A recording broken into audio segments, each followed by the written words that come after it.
Vlasnik nekadašnjeg kluba Kabare Rose, Dragan Jelinović Elke, ubijen je oko podneva na Bežanijskoj kosi u eksploziji bombe koja je bila podmetnuta pod njegov Audi A8.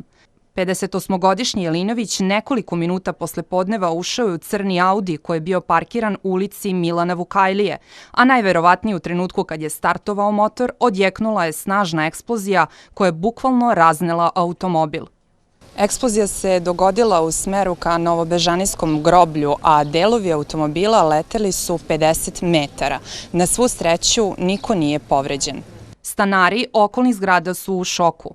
Čitonovinom stanu i onda kad je to drmnulo toliko jako, ni za vreme bombardovanja tako nije bilo. Pozvao sam lift, dok je lift došao, ja u lift sašao, izađem ovde, krenem gore, vidim već narod počeo da pristiže, ljudi strčavaju iz zgrade, izlazi koje kako, vidim, došao sam tamo, vidim čovjek da je stradao u autu.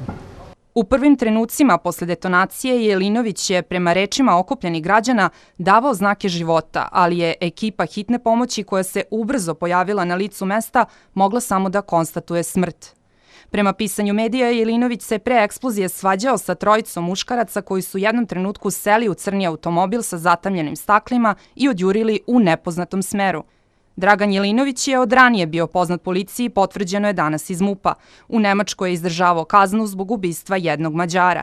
Dragan Jelinović Elke, koji je važio za jednog od suverenih vladara noćnog života u Beogradu, posjedovao je nekoliko klubova, među kojima su Hua Hua i Kabare Rose.